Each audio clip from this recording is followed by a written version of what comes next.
Mirëmbrëma miq dhe armiq. Sot është 28 mars 2025.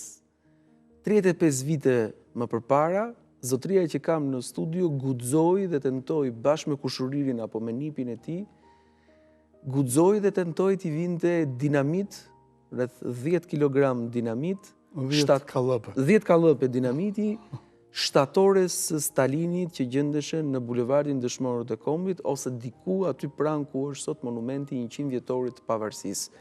Sepse ne jo më kot e kemi vënë dhe monumentin e 100 vjetorit në Parkun Rinia, gati afër me atë vendin ku ishte Stalini, nuk kishim një imagjinat tjetër për ta vënë atë monumentin e 100 vjetorit, do ta vinin pikërisht atje ku ishte Stalini. Por kjo është një çështje tjetër. Faleminderit që erdhët në studio sot zoti Bujar Albani. Të falenderoj juve. Me shumë kënaqësi dhe të vlerësoj emocionalisht edhe nga gjitha drejtimet që ka mendja dhe zemra për aktin që keni bërë 35 vite më përpara. Faleminderit ju dhe televizionit tuaj. Po, patjetër këto janë të dyja bashkë. Ç'ishte ky veprim dhe pse i duhej vënë Stalinit që gjendeshe atje te Dëshmorët e Kombit, përse i duhej vënë një dinamit, kur ndërkohë ndër të tjera ajo vepra që na ndihmon edhe regjia tani me imazhet e Stalinit është një vepër e përsosur, është një vepër shumë e bukur e realizmit socialist shqiptar, ja ku po e njohim, është një vepër e autorit sovjetik Nikolaj Tomski. Më flisni pak më shumë për pjesën që nga buronte ky inat me të drejtë, pas një dyshim, nga buronte ky mlef për të goditur Stalinin dhe për shembull jo Enverin që ishte pak metra më tutje në qendër.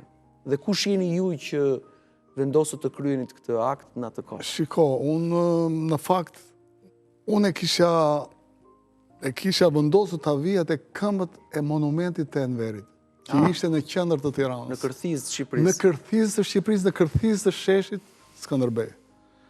Dhe mos harroni që ai monument, ai lugat i diktaturës, me plot gojnë a them lugat, sepse Bosi.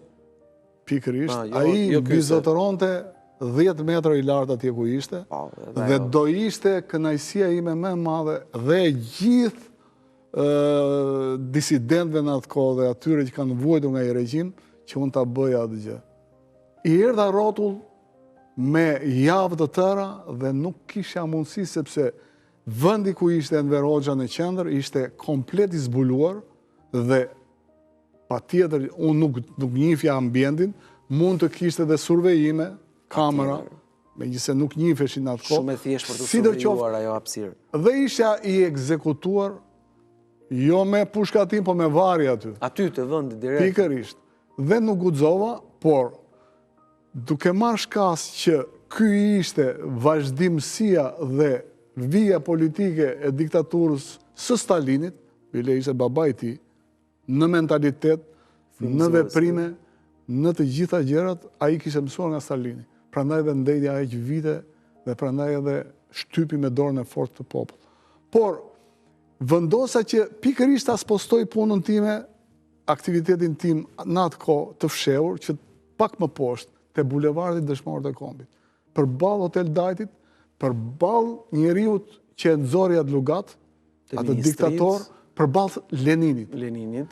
Sepse në anën, duke shkuar për poshtë tek universiteti, në anën e majt ishte Lenini, nëse ju kujtohet në krahun e Dajtit. Jo, e kam dëgjuar nga prindrit që isha e bashkëta e famshme. Dhe në anën e djathtë, domethënë tek sheshi i Tajvanit, aty tek Parku Rinia, ishte ky, i cili mbizotëronte si puna e Enverit, 4 metra shtatore dhe 3 metra bazament. Ky që e kishin hequr nga qendra, nga Skënderbeu. Pikërisht, unë dija që, siç më thoshte gjyshi apo babai, ai kishte qenë dikur në qendër aty ku është Skënderbeu sot. Por me që Skënderbeu mbushi 500 vjetorin e vdekjes në 1968, u spostua Stalini me shumë dhimbje nga diktatori jonë dhe me të drejtë erdhi një heroj i cili për hatër së vërtetës është burri më i madh i ka nxjerr kohërat në kombin shqiptar. Dhe ku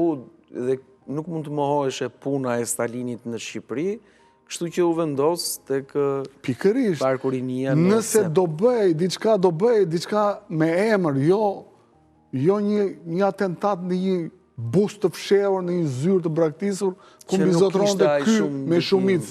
Se ky në Tiranë mund të kishte 20-30 buste dhe monumente, që nga kombinati Stalin me dorën këshua deri tek të tjerat. Kështu që e vendosa dhe thira për ndihmë Tim Kushuri, i cili ishte Gazmend Llanaj. Ishte student në atë kohë i Fakultetit të Arkitekturës. Bravo. Dhe do të thënë, ja kishin hequr nënën e babën nga arsimi. Kishte dhe ai një mlef. Kishte mlefin, plus që kishte nga ne, dhe nga ne rrithë si, ishte nipi. Plus këtë, kishte edhe nënën e Elbasan që ja kishin hequr nga mësimi, nga mësajtore dhe arsimi, ja kishin braktisur për i bret. Qarë bënde bujari në atë kohë? Sa vjeç ishe? Unë isha 30 e ca vjeç. Në qa mereshe? Ja ku e ke bujarin e atyre viteve? Ja, a isha. Po? Unë isha mekanik, pastaj kur erdha në Tiranë, fillova shofer, sepse këta nuk të linin në shkollën e mesme, unë e bëra shkëlqyer me 10, po këta nuk të jepnin shkollat larta, sepse ne ishim të mbaruar, të persekutuar, njerëz që dele e zezë në atë kohë. Kështu që... Do më thënë ishe me gisht atëre? Isha me gisht, në Berat ku jetonim ne... Kemi vojtur Zite Ullijit, por ku ishin kapitull tjetër, ndoshta do më pyesni, por ai mlef që unë kisha grumbulluar ishte kjo, që kur të vija në Tiranë të bëja diçka që të ngelej, sepse shikoja që gjithë Europa lindore po fillonte të zjente. Po fillonte ndryshimi, po fillonte demokratizimi, pse jo? Pse jo ky popull jo? Si gjithmonë i fundit. Sepse edhe diktatura kishte bërë atë punë që këtu ishin shtypur me dorën e hekur, nuk kishte, këtu pushkatoheshe për një fjalë, jo më, pse s'ka buk, apo pse s'ka kos, apo pse s'ka djath, si disidenti djathi tu që keni përballë ju. Se ka thënë Kuraj, po si do qoftë. Si është dhe që s'ka thënë, ma trego pa. Sepse, na doli me mburje njerë ky dhëndri Saliut, që ka bërë këto pallatet përballë jush, tek kompleksi Partizani, dhe na tha një herë atëre kur i priste shpata në 2 kratë që kishte vjeri në kryeministri, na tha që unë kam qenë disident, vetëm për një fjalë që nuk kam thënë nuk ka djath dyqan, mua më marrën me sy të keq, do më internonin tërsi e vërsi, gjë që s'ndodhi. Ky rrezik ishte spioni atij regjimi. Treqereku i shqiptarëve në atë kohë ishin gjithë disident. Natyrisht. Kishte hypur dikush në një autobus, kishte marrë një bombë dhe thoshte do e plas. Dhe kështu që mbyllën i gojën. Tani gjithë ata që kishin hyrë për të ky autobusi, me të drejtë, pa të drejtë, me hallë, pa hallë, ishin disident. Kështu ishte edhe ky. Ky kishte dëgjuar që për një pse thua s'ka djath apo s'ka buk. Edhe ne që ishim të babaj në atë kohë ishim disident. Po, natyrisht. Pa dalë ende në jetë. Tani, duke ardhur... E kishit përgatitur mlefin, pra mlefi ishte, donit një veprim, donit të vepronit. Natyrisht, por ishte edhe mundësia. Ishte edhe mundësia. Jo çdo njeri mund të gjende dinamit në atë kohë. Si e gjetët ju dinamitin? Po pikërisht këtë duhet të them. Edhe 10 kallopa. Ishte, sepse tritoli nuk njifesh. Po dinamiti ishte me një tub letre, të mbështjell pluri dinamitit, dhe përdoresh me shumicë në ushtëri. Nuk ishit kallëpa, ë? Kallëpa ishin, po ishin... Si sapuni? Jo si sapuni, ishin të gjatë. Ishin të gjatë? Që futeshin në për... Që futeshin në ato turielat që shponin në për bodrume, në për këto tunelet e famshme të mbrojtje strategjike që do bënde në Verogja, etj. Si do qoftë? Sa i gjatë ishte një? Ishte rreth 30 cm. 30 cm. Unë punoja për fat, më zuri, se unë ndrova disa punë në Tiranë, por më zuri koha që mendova ta bëj këtë gjë, duke i parë dhe ato dinamitet në përkëmbë, më zuri të isha në një repart ushtarak Gjenjo, të punoja atje. Isha shoferi komandantit. Njifja një Mehmet Gjomema, i cili ishte një burr shumë i mirë, dhe më tha, unë të njotha, sepse kam rekomandim që e shoferi mirë, se usha në atë kohë, nga që brithja më qonin si dele e zezë që isha në përvepra kush shkonte këta. Fjerës koma, në? Fjerëse, vaudejse, qatë themon, vetëm ne na qonin, sepse ne ishim po edhe të zot. Po ishte edhe i përgatitur. Ishim sepse ne mbijetonim. Ne nuk ishim si të tjerët. Ne ishim të deklasuar në atë kohë dhe mundësia e vetme që ishte që të jetonim mirë ishte që ne të punonim, të mësonim, të studionim shumë që të mbijetonim. Dhe kjo më bëri që ai të më merrte pranë vetes, nga që i kisha disa patentën e naftës në atë kohë që ishte luks, që shumë pak në nomenklatura, bitet nomenklaturës e kishin. Dhe më mori shoferin e tij. Dhe unë kur shkoja në këto që inspektonim tunelet që bënte Xhenjo, do të thënë reparti jon, shikoja dinamitin në përkam. Do të thënë që punonin ata punëtorët, që bënin ato plasjet, që bënin ato çpimet. Dhe e dija çfarë ishte dhe merja me fshehuri një sot, një mbas një javë, mbas 2 javësh. Do të thënë, i çoja në shtëpi po me një fshehuri të madhe, as gruas nuk i kanë treguar kur. Si merje, më trego pak. Po i merja se unë atje isha. Do të thënë, nuk ishte problem tulesh, ëh? Jo, pa më parë njeri se ku guxon. Pastaj lënda plase atje kishin 100% verbale kur dilte nga magazinat e tyre. Sepse e dini shumë mirë, ja ky është. Dhe grumbullova rreth nga 10-12 kallëbe dinamit. Do me thënë, ke abuzuar, ke vjedhur punën socialiste, ëh? Po, në këtë drejtim. Do me thënë, ti duhesh dënuar si Judit Bodinaku, që çau murin e ambasadës gjermane në Skopje, dhe që kur u kthye nga Gjermania i dhanin copletër, i thanë, shivi çik, i thanë, ke prishur punën socialiste. Po të paktën këtu nuk mbanin procese verbale që sa kallëbe kishin humbur. Se vjedheshin edhe të tjera. Po, sepse atje i kishin futur në plasje dhe... Edhe ecë përpara. Si dhe qofti, vura i gjeta, do të thënë, i rëmbeva nga 10 sop. Për sa kohë tu desh?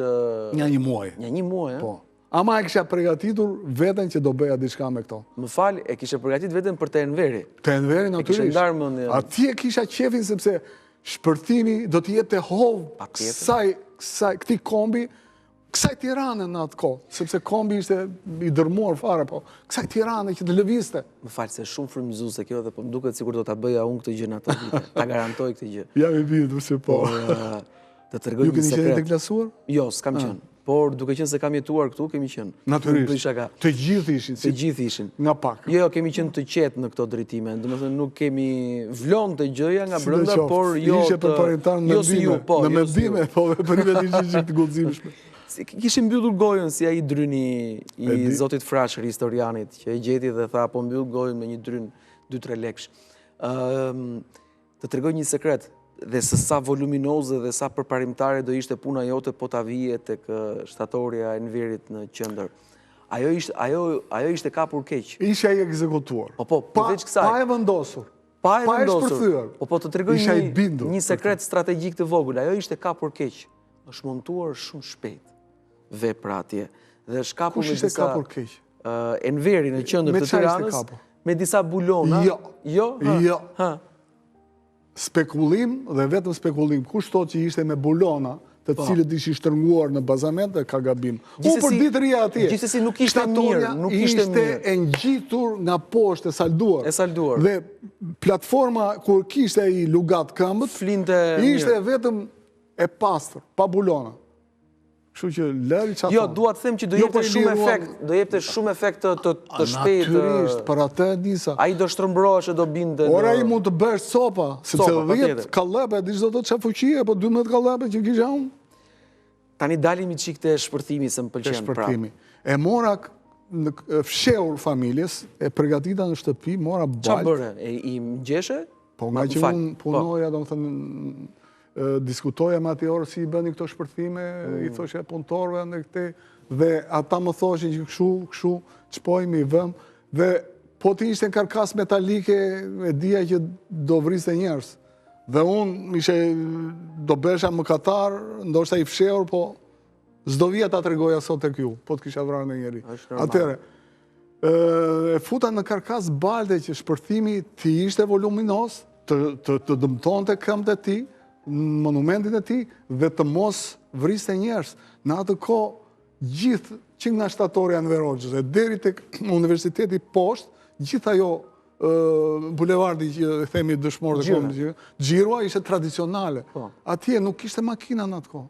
Makinat ishin të ndaluara, por kishte vetëm xhiro një palë ikte, një palë vinte. Dhe ne të njohurit tanë atje i shikonim, i përshëndesnim, bënim, shikonim në një çup, në një gjë, dashuroheshim, bëheshim, aty shikonim. Por, do me thënë, e vendosa në kërkas Balde me qëllimin e vetëm që të jepte imazhin që këtu po ndodh diçka e madhe, por mos të plagosej dhe mos të vriteshin njerëz. Me fitil? Natyrisht me fitil, me kapsoll, ja 2 metra. 2 metra, 2 metra sepse mendoja t'i lija kozë vetes edhe nipit që të iknim. Atëherë do ndodhte shpërthimi, se po t'ishe i shkurt do të ndodhte mund të ishte në dorë, ose do na shikonin. Na ndihmon pak regjia me ja 2-3 foto të Stalinit në qendër të Tiranës. Të lutem zoti Bujar. Enverit në qendër. Stalinit dikush. Të Stalinit për këtë rast.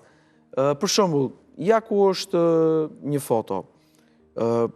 Çfarë ore ishit kur u nisët të dy bashkë me kushuririn? Qëndrojmë te kjo foto. Ka qenë mars, domethënë dita nuk ishte shumë e gjatë.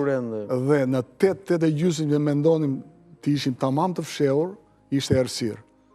Dhe nga që nuk e vura, si thash, tek monumenti i Enverit, do të vujam pak më poshtë, zgjodhëm monumentin e Stalinit. U nisët ju për tek Enveri? E kishit ndarë mendjen për të? Ne, mbasi e pam që nuk mundeshim, e lam Enverin. Shkuat e... Do të thënë, pas një jave menduam, ku ta vëm, ta vëm të Stalinit, thash. Dhe e kisha shumë të guximshëm një bit. Dhe i bajtëm të dy, ishte atje linje kokë. Unë di që në atë kohë, mbasi edhe nuk e merrnin vesh, po u varën 2 veta vetëm se shkruanin poezi. Avzinela, për shka qenë në Huks.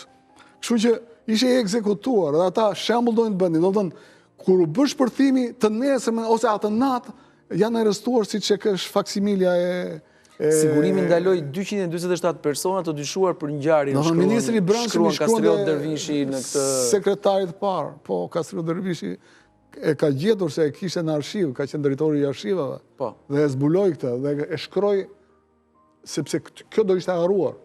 E shkroi sepse duhet të dalin të vërtetat. Patjetër. Regjimet ikin e vinë dhe mbulojnë çdo gjë që ka qenë vërtet trimërinë atë kohë.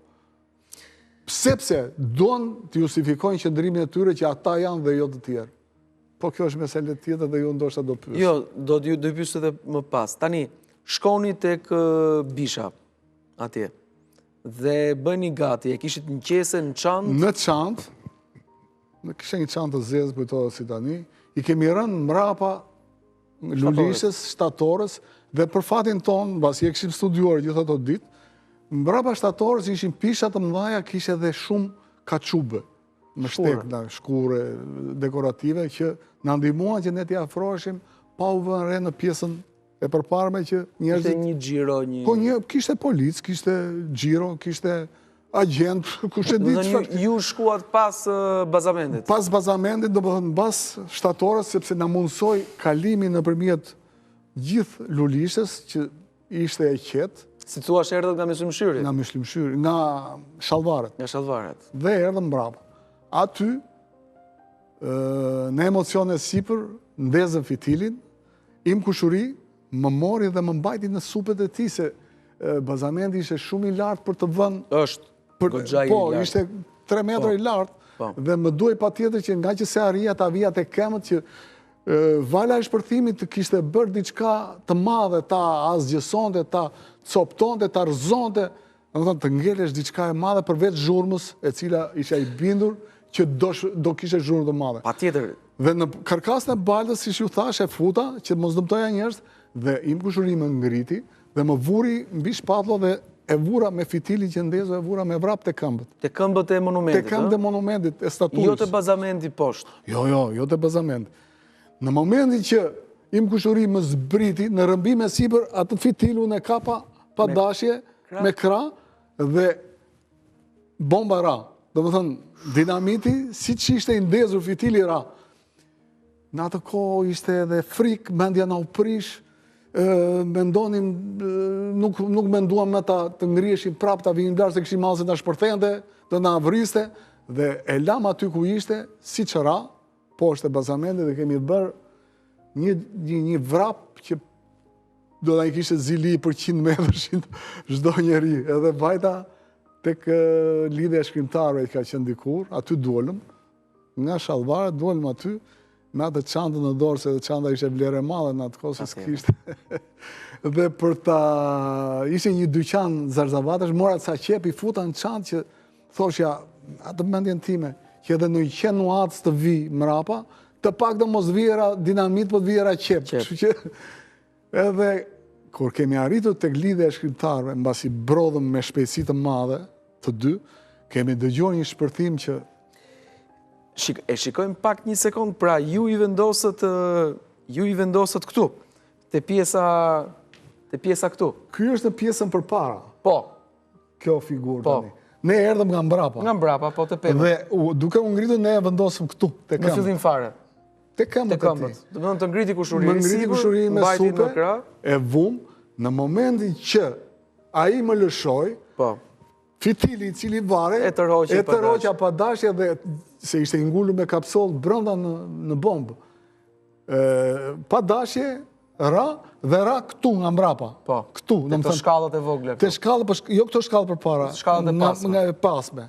Dhe e lam aty se nuk mere vesh se që mund të bëj, mund të shpërthende dhe të soptosh. Edhe frika në qast, paniku, emocionet.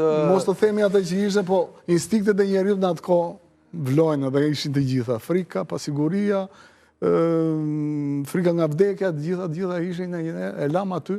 Me gjitha të shpërthimi ka qenë gjigant. Në atë kohë, edhe Kastrioti ka shkruar aty shumë njerëz të cilët më bënin like dhe dëshmitar, thoshin, kur kemi kaluar dhe shpërtheva jo, vala godiceta, ne i ka fry pallonat, ne i ka qarë si tullumbace, aq, por pa vrar njeri, natyrisht, sepse nga që s'ishte në hekur, në kuti metalike, do ishte tamam bombe vërtet, sifla do vrisi njerëz. Kështu që balta paktën vjen dhe trupi, po nuk të vret. Ky ishte. U prish vepra dhe bazamenti? Tani, ne për momentin ikëm sepse nata po vinte dhe si s'del tani, mbas sa viteve nga arshiva, ata kanë arrestuar të gjithë elementin armik që ndodhen në Tiranë. Të gjithë të dyshuarit. Të gjithë ata disident që ishin të inkuadruar në arshivat e tyre. 227 nuk ishte pak. Të arrestuar brenda natës të dyrt. Dhe unë, edhe pse s'isha në listën e tyre, ose s'isha në arshivën e tyre, prap kisha frikë se do më trokisin. Si do qoftë, ajo natë kaloi. Të nesërme, bashkë me Tim Kushuri shkojmë, edhe ulemi për balë dajtit e ato bordurat. Çfarë kishin bërë këta? Sepse gjithë statuja nga mbrapa ishte qarë. Dhe kur vajte me pam, ata e kishin salduar gjithë natën, plakat mbrapa i kishin rregulluar, dhe kishin hapur një grop, një 20 metra mbrapa, një grop të madhe, për të thënë që dinamiti nuk është vënë atje, por është vënë këtu. Kur populli e shifte fara mirë se riparimi ishte bërë, ngjyra e verdhe e dinamitit që shpërtheu ishte gjithë mrapa, do të thënë, kishte lënë gjurmë. Sidoqoftë ne kishim satisfaksionin që bëm një vepër dhe po zgjonim, po vinin ngjarje të mëdha, po vinin sa po ishte rrëzuar muri i Berlinit. Vetëm shqiptarët të rinin. Jo se isha unë, shumë disident mund të kishte, po nga që nuk pasqyroheshin në për lajme, po në për televizion, ne nuk i dinin. Mund të kishte shumë që tentonin të bënin diçka. Ose iknin në për kufi, i merrnin, i vristin. Nuk i tregonin në për këto televizion dhe gjëra, si tani. Më trego pak të lutëm, dëgjuat shpërthimin, ishit pranë lidhjes së shkrimtarëve, më tregojnë që këtë emocionin e çastit. Atë kënaqësinë aty. Satisfaksion dhe kënaqësi më të madhe nuk ishte, por dhe frikë të madhe, sepse nuk e mendoja që të kishte gjitha të zhurmë. Kaq e madhe. Aq e madhe, të gjithë Tiranën në dëgjua. Sa që aty të ulur ku ishin të nesërmen, duke parë, vinin tufa njerëzit, sidomos të rinj, dhe thoshin, bravo, asi të kërëzuan qenin, asi nuk e coptuan fare, të gjithë ishin me mlef, dhe ne vetëm qeshim me njëri tjetrin dhe kishe kënaqësi, se në fundi bëra diçka, ose bëm diçka, por bëm diçka për të ardhur demokracia, por frika ishte e madhe. Thash, mund të tregonte ai se ishte i ri, ishte i vogël, ishte për trimëri ndoshta të shokët dhe mund t'i shkonte në fjalë, me shumë frikë isha. Sido që kisha thënë, Gazmend, nëse ti do flasësh, të dy jemi të ekzekutuar këtu. Të dy, jo me plumë, por me varje, thash. Sepse se kishin problem. Që familje nuk diskutojnë, të dërmuar ishim. Por, ne të ishim të ekzekutuar, dhe unë nuk doja këtë. Ndajta disa kohë dhe pash që kishte shumë lëvizje nga këta të zinjt të policisë. Sigurimi policia. E pash që gjithçka nuk do shkonte mirë dhe vendosa ti iki jashtë. Ta ratisësh. Do ma tregosh pas pak, si që ka shumë e bukur, nuk e dija këtë pjesën që ju jeni ratisur edhe keni ikur edhe keni shkuar shumë largë. Po, se gjaja im ishte ja ratisur, prandaj ne ishim të deklasuar. Gjaja im kishte histori më vete, më pyesti. Tani, këshilla tregtare dhe kthehemi në studio me njeriu bombë. Pas pak.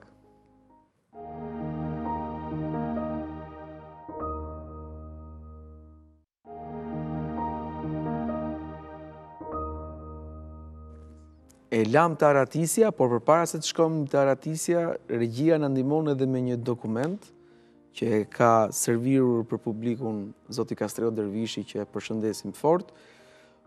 Thot Tiranë më 2/4/1990, pra është një relacion me numër 2811, lënda për një akt diversionist ndaj monumentit të Stalinit. Sekretari të parë të Komitetit Qendror të PPSH-s, Shokut Ramiz Alia, Tiranë, në orën 20:03 të datës 30, se nuk duket, të datës 28/3/1990, ndaj monumentit të Stalinit, që ndodhet në qendër të qytetit të Tiranës, nga elemente armiq të pa identifikuar, u realizua akti diversionist të përdorimit të lëndëve eksplozive. Le që këto lëndë ishin vendosur mbi sipërfaqen e bazamentit të monumentit, nuk pati dëmtime. S'pati dëmtime. Në vend të thoni nuk pati të vdekur, ose nuk u vra njeri, nuk pati dëmtime. Ku e kishin jetë në njeriu të të? Duke e patur parasysh se ky akt armiqësor shkryer kur në shëtitore dëshmorët e kombit kishte dendësi të madhe të popullate në lëvizje, si dhe zhurmën e madhe të shpërthimit të eksplozivit, elementi armik ka synuar që t'i jap këtij akti publicitet dhe jehon brenda një kohe më të shkurtër, si dhe të inkurajojë elementet e tjera armiq për vënie të tilla të. Bukur. Ajo që është. Kisha dhe unë atë. Sepse ministri i Brendshëm kishte për detyrë e Kurani saj të raportonte tek i madhi, sepse ja kërkonin. Bile tani që ma lame që ka qenë hetus në atë kohë, ka bërë një libër dhe thot, përveç se tjera që Bujar në Albani ka rëzuar atë shtatore, tregon dhe gjëra të tjera, sidoqoftë. Këtë e thot Simon Stefani apo e Kurani saj këtë letrën? Simon Stefani zëvendësoi Kuranin. E zëvendësoi. Sepse pati shumë probleme dhe ai e hoqi si të paaft dhe vuri Simon Stefani. Simon Stefani ishte më diktator. Ishte njeri që të vinte policia në derë nuk kishte problem, rrezik të ekzekutonte te dera e shtëpisë. Domethënë aq urdhra të prerë kishin marrë. Të kuptova. Ju pas kryerjes së këtij akti përshëndetës dhe falenderues, edhe nga ana ime që megjithse në atë kohë bëja të tjera gjëra. Çfarë bët? Ikët nga Shqipëria? Bashkë me Shqipërinë apo? Siç të thash, kisha frikë se do merrte erë puna, do dilte. Kur e din 2 vjet e marrin vesh 200 vjet. 30 vjet. Prandaj thash, në një farë, në një ideje që im kushërisë unë e kisha fiksuar veten që kur s'do më dilte fjalë. Por mund dilte aty, sepse unë e kisha bashkëpunëtor dhe të dy do ishin vrarë, do ishin dënuar me vdekje. Prandaj, mbas një muaj e pash të arsyeshme se pash dhe lëvizje të dyshimta. Ndoshta më dukeshin dhe mua. Është normale që ke menduar. E pash të arsyeshme që t'i jepja drejtim dhe porosita gruan, e çova në Berat të njerëzit. Ndërkohë grua s'u kite fare që i kishte për ti shpërtimin. Absolutisht, po. Atë doli muhabet grashku, se gratë e di si janë. Dhe sigurova vajzën që kisha në atë kohë dhe një i dhash pa i treguar fare dhe shkova në Pogradec. Në Volorek kaloj me shumë pak peripeci direkt në Jugosllavi. Nga toka? nga toka. Kollaj fare, ha? Kollaj në atë kohë sepse këta ishin angazhuar, ishin plagosur, frika po u vinde, lindja po binde, për kraja nga lindja ishte zero për këta, Rumania po zjende, Polonia ishte shkëputur, Hungaria po ashtu, të gjithë, ne këto i dëgjonim nëpërmjet zërit Amerikës, Deutsche Welles, Radio Vatikanit, dhe këto që i dëgjonim, përveç se i dëgjonim, unë mora guximin dhe të flisja në intervista të zëri Amerikës. Do thoni qysh, ja u tregoj. Por të themi se si ika. Dola dhe atje u dorëzova. I thash, unë thash kam i gjajet aratisur, kemi vuajtur të zhjit e ullirit, sepse dija dhe këtë gjë që shumë veta i kthenin përsëri. Dhe i nxindja jeta fare dhe për burgjet, dosha edhe i pushkatonin këta të kthyerit nga Jugoslavia. Si t'ja u jep të mendja atyre ose si të ishte situata, si të ndodhte? Me njëmë ka të shuar në Beograd. Në Beograd u lidha me Tim Xhaxha, ata vetë, sepse i kishin të gjitha nyjet, dhe ai i gëzuar shumë ka thënë mua, o nip do vish tek unë. Dhe mbas një muaj atje në kampet e tyre, unë kam shkuar në aeroport dhe kam ikur në një vend të bëra një linjë Beograd-Athin. Në Athin morëm atë avionin Boeing me 2 kate, shumë i madh, që kishte linjat e largëta, dhe unë shkova në Australi. Atje në kamp kishte një shqiptar tjetër? Kishte plot. Kishte plot, kishte dhe të uaj të tjerë, po kishte dhe shqiptar. Por si do qoftë... Ndërkohë nga kampi lidheshe me zërin e Amerikës? Jo. Me zërin e Amerikës jam lidhur para se të vija... Para se të vinde... Bombën të mëndonjëse, bomba ishte e fundit. Si frisje me zërin e Amerikës? Shumë e thjeshtë. Duhet kishe një qik guxim. Dhe unë ajo së më mungote në atë. Duket. Plus që isha edhe një qik i ri dhe i qakallos. Por, kisha dhe mlevin, si që thash. Kisha vuajtur. Isha dërmuar në për poshtërsit e këtyre, më kisha par njerëz dhe familjes të dërmuar dhe ata në për punrat të ndyra, që nuk i meritonin. Ishin intelektual, ishin zbritur nga detyra, ku ishin vetëm për shkak të ati aratisjes, ati vlajt të tyre. Dhe e dija që këtu kishte marrë fund çdo gjë, dhe e kisha atë mlefin që të bëja diçka. Akoma duke parë që po vinin ngjarje të mëdha, unë më lindi ideja të lidhesha me zërin e Amerikës. Do thoni ju, po, ku e dije numrin ti? Dojem që i guxim, sepse kur e dëgjonte çdo shqiptar i guxim që ju dëgjonte këtë zë, nëpërmjet radiove që kishin atë kohë, se televizionet tjera s'kishin, shumica. Duhet ata në fund të emisionit jepni dhe numrin, që na telefonojnë, thoshte për çdo problem që keni.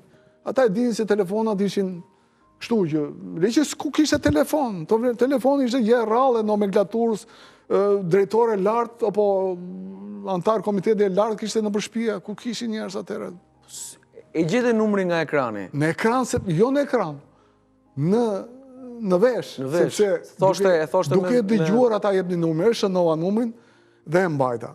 Pastaj, në një zyrë atje tek reparti ku punova, mora një telefon, e volla telefon, fsheu. Opa. Dhe diçka penale tjetër. Dhe me këtë telefon e merja fsheur, e mbaja në futur në xhaket, dhe shkoja në bodrumet ku shikoja në qendër gjëra që kalonin fijet e telefonave nga poshtë e bodrumet, dhe ti elektrikun e zotroje. Pikasa, patjetër isha profesionist. Ishte. Pikasat e Ministria e Bujqësisë, aty kishte në bodrum, kishte një kaldaj, po unë nëpërmjet aty dritare, ishte një dritare nga zgara pak e hapur, dhe aty kalonin shumë telat cilat shpërndaheshin nëpër zyra, për zyrat e funksionarëve. Du të vë një plakat atje, këtu jemi lidhur fshehur aty. Si të qoftë. Këta s'vën asgjë, këta nuk duan, këta njerëz duan të tjerë që t'i bëjnë fresk. Duan sajesa, jo të vërteta. Duan sajesa, jo ato që janë të vërteta. Duan fresk, pra, mos themi gjë tjetër. Edhe aty pastaj ndërhyrjet e kabllit. Pikërisht, duke u futur fshehur atje në ato bodrume, merja pincat, i prisja ato fijet, sepse kisha hallje, po ti lidhja telefonin tim paralel, unë e dija që ai do të një që mund të ishte të zyra, do ngritet telefonin, se do jepte zhurmë, do dëgjonte tërë bisedën. I prisja, lidhja telefonit tim, lidhesha me zërin Amerikës, zë i cili për shqiptarët ishte burimi së vërtetës. Po që të lidheshe me zërin Amerikës, nuk ishe nevojë të lidheshe me një central, me një gjë? Jo, të dilte, bilem ka dalë ajo që u aratis atëre nga Saranda. Po. Ja harova emrin se koha bën. Që i vdiqte një person. Që i vdiq i vllai me notë. Ato 2 motra shpëtuan. Kondi. Okej, nuk kujtohet, po. Laura.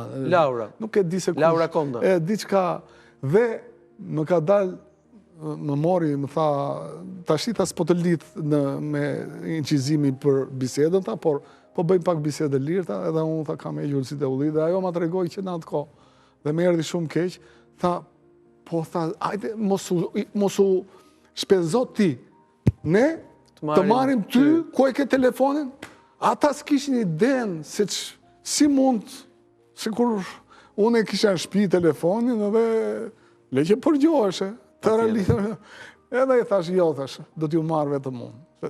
Nuk si asjaroja që kisha rëmbyrë. Dhe kështu shkoje gjithmonë të kjo zyra? Gjithmonë, jo vetë me... Të kjo hapësire? Kam më dhënë 3 intervisa në atë kohë. Intervisa e fundit ka qenë kur ra monumenti i diktatorit, mora nga Australia dhe i thash, ra më në fund një konglomerat. Kam folur unë, që dëgjova që atje në Australi, Ismail Kadare, Recep Qosja, profesori nderuar për mua, antikomunisti tërbuar, dhe Saliu që kishte dalë në demokraci, si do qoftë. Po këtë bisedën me zërin Amerikës, e ke bërë vetëm një herë nga bodrumet e Ministrisë Bujqësisë? Jo. Disa herë? Disa herë, unë flisja gjithmonë. Në të njëjtin vend, ë? Në të njëjtin vend, sepse... Se kishe fijet gati edhe... Po, sepse ato, mbasi mbaroja bisedën, unë i lidhja përsëri, sepse... Që të shkonde në rregull puna, mos vinte njëri dyshime.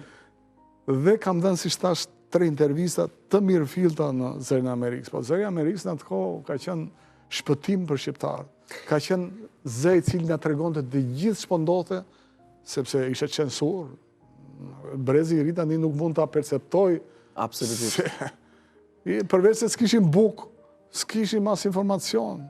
Bujar, ikën në Australi, ikën të Xhaxhaj.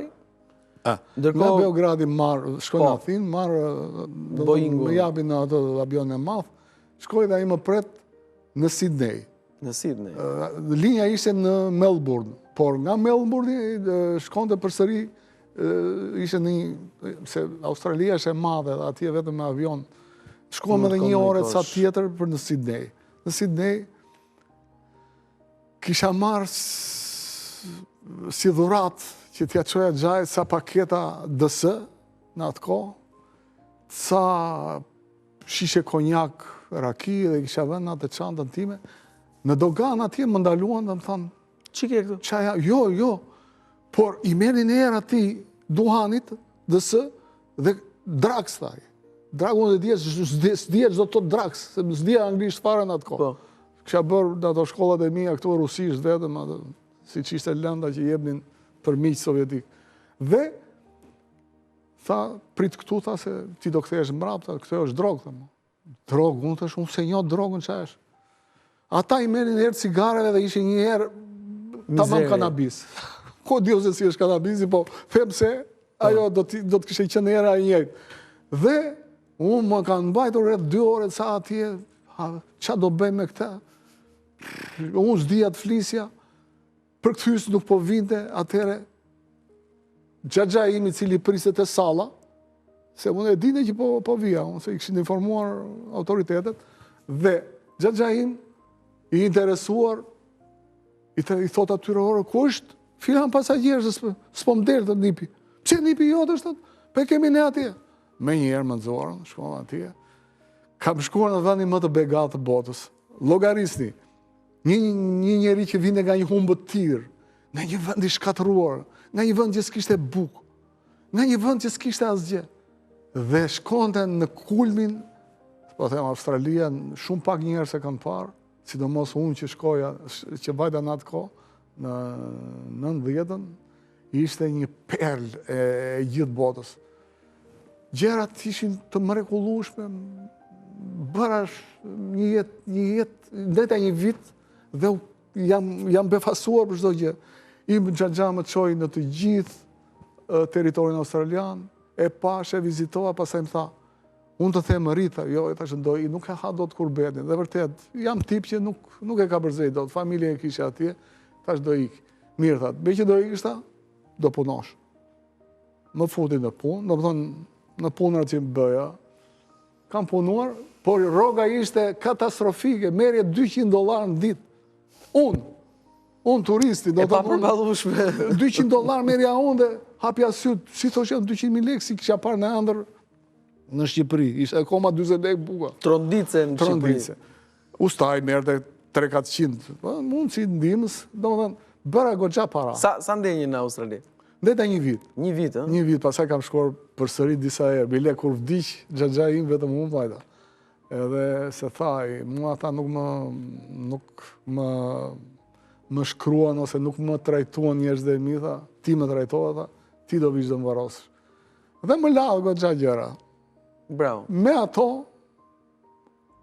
me që nuk doja të rija atje, kthehem dhe ndërtoj jetën time këtu në Tiranë, me të gjitha të mirat, i dola ja, zonë pra drejtës. Xhaxhai është si do qoftë, puna ime në vatë të mirën. Sepse nëpërmjet punës ai do të dinte, ai më fali kur ika. Dakor. Shumë para, unë erdha me $100.000 në atë kohë që ishin në ëndër. Edhe ti të bleje gjithë pazarin e rinë atë kohë. Se dija, se si mund të vini më vonë punë, po ti blije vetëm për biznes. Si do qoftë, isha i kënaqur dhe doja të hyja në politikë, sepse nuk shikoja që në 94 kur erdha për herë të parë, mbasi Xhaxha më tha që do shkosh në Shqipëri, do shikosh, nuk të pëlqeu, hajde prap. Vi dhe gjej Partinë Demokratike kishte fituar dhe ishte në pushtet. Pyes, sepse im kushuri që bëra ata aktin, kishte shkuar në Itali dhe me anihem. Më tha në telefon, boj mos ja pafsha me ati kombit. Po mire ka? Ashtu bëri. Sot e kësaj dite është profesor aty, i Respekt, nderuar, i është Itali, respektuar në Itali, në Bolonjë, si do qoftë. Dhe intereson thash, ku e kanë këta PD-n, e kishin diku aty tek rruga e ambasadave, është ku ka qenë shtyp shkronja, aty kishin marrë një përkohësisht një ndërtesë, vetë atje dhe kërkoj të takohem me Saliun, Sali Berisha. Më pret, mbas janë ore pritje, më pret ky, dhe brenda ishte dhe në zyrë ishte dhe Azem Ajdari.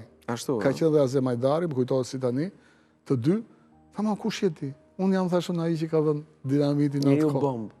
Besoj se e keni marrë. Unë ngritën duke më përqafuar. Diçka e madhe, tha ne kemi kërkuar, tha bëse gjë, thash unë s'kam qenë jashtë, thash nuk. Kisha shumë frikë, thash se do më ndoten gjë. Mirë ke bërë, tha. Po pse s'denjem, tha moj? Direkt do thënë, pse s'denjem në Australi? Direkt, logarita hapa sytë, thashun, po ky. Pse s'denjem, apo ndërtoni shtet, apo ndërtoni demokracia, apo ndërtoni diçka.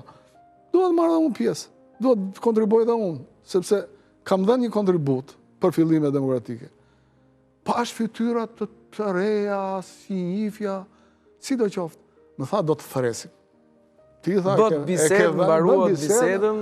Ika, pritë se do më thresi njeri hiq, mbas ja një muaj, njifja Sokol Uldashi ka qenë vinde për dalë, pa u ingranuar akoma me ato funksionet që mori më vonë.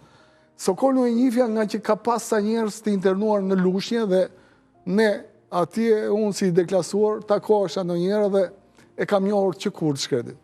Se u bë për Ramet dhe më thotë, Bujar, të te mora vesh që ti ke qenë ai që ke vendosur dinamitin. Dhe unë e mbaj mend të ka shpërthyer dhe një tmerr, thaj vërtet, ke bërë një akt. Po ç'a po bën çdo këtu më dha. Pse vetë tek PD-ja? Tash unë mos i granohem dhe unë, tash unë si kontribues i demokracisë. Më tha mua tha se do të fusin ai plum që të vesh në satenën, tha mua, sepse ata nuk duan njerëz me kontribut. Sokol Uldashi. Sokoli që në atë kohë, më vjen keq për shkretin, sepse e pash që atë gabim që kërkojt më ndrejt e mua, që mos ta havitesh, u havit vetë dhe e gjeti. Dhe jam i bindur që Sokol Uldashi në kanë vërarë. Në radhë parë Saliu, ja drejtoj gishtin, bashkë me shpurën e tij të hajdutëve që erdhën më pas edhe që do japin llogarinë ditë. Por kjo është mesele tjetër. Sidoqoftë, e pash që nuk çajet dot tek ata dhe kam parë punët e mia. Kam marrë 2 herë të tjera në Australi. Mora para, humba parat e mashtruesit në Shqipëri, te firma, te Kadek, sidoqoftë, ato i tepruan, janë boll për mua që unë me aktivitetin e disa gjëra me qera. Vazhdon edhe sot. Bravo të qoftë. Më thuj dhe njërë të lutem, ishte rreth 10 kg eksploziv? Jo, 10 kallëpe. 10 kallëpe, a? Sa mund të ishte me pesh? Po, një 2 kg gjysmë gati, diçka aty, se lënda brenda shpërthyse ishte si plur i verdh. Po. Dhe unë ja hoqa të gjitha ato letrat, që mos ngeleshin dhe gjumë gishtrinsh nga shpërthimi, se çdo gjë mendoja. Dhe gjithë plurin, si që thashe, futa në karkas balde, duke i futur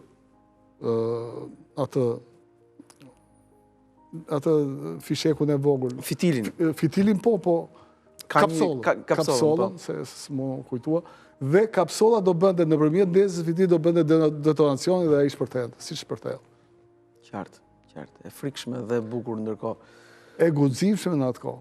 Absolutisht. Nuk i bëj qefi vetes. Edhe sot po tjetë e guximshme. Sido që e kisha marrë parasysh sikur dhe kokën të alia, të paktën, do më kishin vënë, atë i thash Sokolit, thash unë e di, do të vini në emër, tha mua Rrugice ose Rrugë, tha.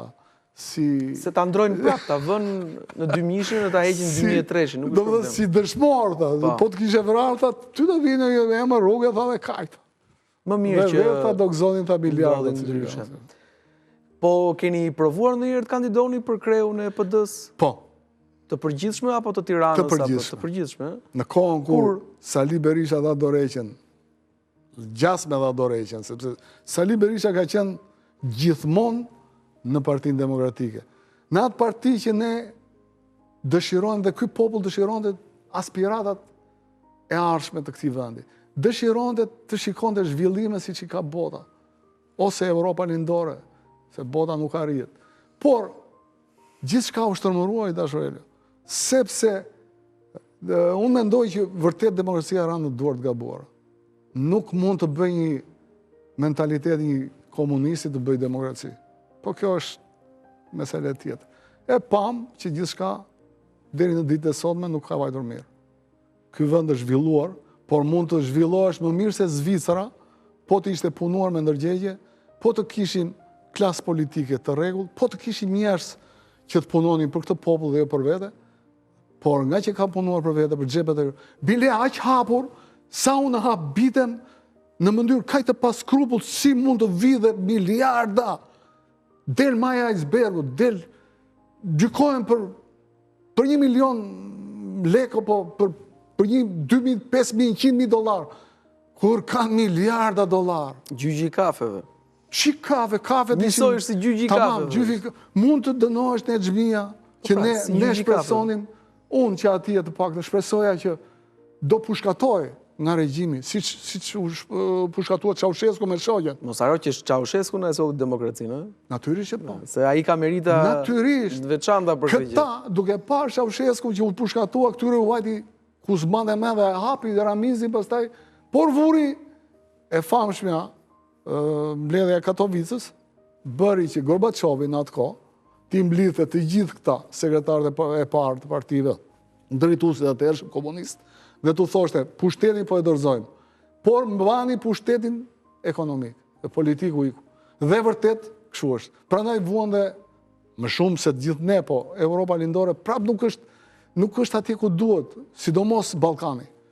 Montefiore, që është një nga biografët e Stalinit, edhe ka shkruar edhe vepra të tjera, jo vetëm për Stalinin. Bëre mirë që më the. Po, përpara disa kohësh kur ai erdhi në Tiranë, edhe në Shqipëri, Shtëpia Botuese 55 boton këtë libër, këtë biografi. Jo atë, po shumë vepra të tij. Edhe të tjera. Ai erdhi ti promovonte me që e thirrën, ishte Saliu në pushtet, dhe e thiri nëpërmjet Fari Balliut, i cili kishte Shtëpinë Botuese 55 dhe bën një pronovim të këtyre veprave të Montefiores së famshëm, i cili e ka njohur nga dokumentat historike, ka njohur më mirë nga të gjithë dhe ka shkruar për Stalinin, këtë diktator, i cili vrau 20 milion nga populli vetë, pastaj lëre në përbot. Dhe mua pa pritën s'më vjen një thirrje, një ftesë në shtëpi. Them, çfarë është kjo ftesë? Të kam ftuar tot Montefiore sepse po promovohet librat e Stalinit. Dhe unë isha interesuar dhe isha vërtet, nëse mund të thuhet kështu, isha i pari që mund të gradohesha ose të përgëzohesha për çka kisha qenë dhe çka kisha bërë kundër Stalinit. Vete bashkë me gruan dhe vishemi mirë, natyrisht, dhe shkojmë tek një sallë e Pallatit Kongrese, po do zhvillohesh prenovimi i libra, një sallë plot me një ekspoze me librat e tij dhe një kështu me ca ushqime, ca gjëra të zgjedhura, pije, gjëra që ishte për ne. Kam parë deputet, ministra, ambasador të huaj, ishte edhe Max Velua me i qoshe. Maxi më njifja se e kam ma për shpis.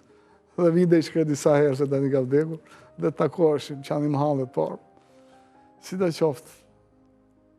Aty me erdhi Montefiore dhe më takoj. Dhe më dha dhe autografin në këtë libër që shikoni. Aty bujarit herojt të viteve 90. Sepse ai më shumë se kushdo, ose ai e çfaqi më shumë se kushdo, kush isha unë, dhe më bëri ftesë. Se ti ishte për këta, as do denjonin ta bëni këtë ftesë. Me që jetë kjo pjesa e ftesës dhe për ta mbyllur në fund fare, nuk të kanë dhënë as në një copë llamarin për ta varur të xhaketat, ë? Që nga të gjithë presidentët e këtyre, të cilë kulmuan me Ilir Metën, se këtë tjetrin e marrin prej hundësh fare, unë mendoj se e kanë pasur direktiv të posaçme që njerëzit me vlera, të cilët dalin mbi ne në vlera demokratike, të mos i promovoni kurrë. Dhe unë le që s'kam nevoj për dekoratat e këtyre. Unë atë që bëra nuk e bëra për dekorat, po e bëra për veten time, për familjen time që vuajtëm zite ullirit, dhe për kombin shqiptar, dhe thash ditë më të mira do vinë. Dhe do vinë. Edhe pse kanë ardhur, do vinë më të mira. Falenderoj shumë për bisedën edhe shumë emocionuese dhe te masë i guximshëm veprimi jot në ato vite.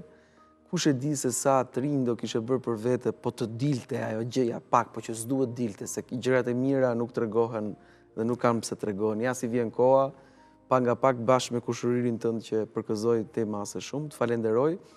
Më vjen mirë dhe nga ana tjetër që nuk je shpallur pishtari i demokracisë, se ai regjim jepte ca urdhra për pishtarin e demokracie sepse nuk ishim drita.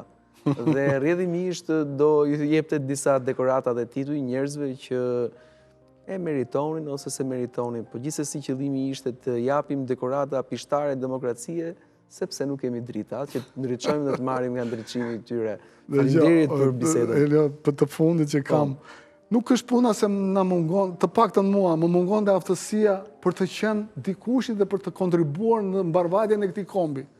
Mund të bëhesh gjithë kushi dhe mund të bëhesh 100 herë më i ndershëm dhe më i mirë nga shpura e ajdutëve dhe poshtërsisë që erdhin që përfaqësoi demokracinë. Dhe kjo më vjen keq.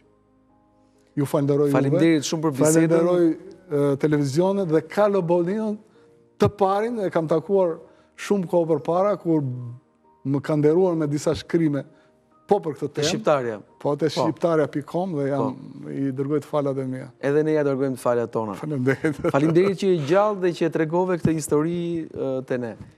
Gjithë mirat dhe kujdes nga regjimet. Natën e mirë.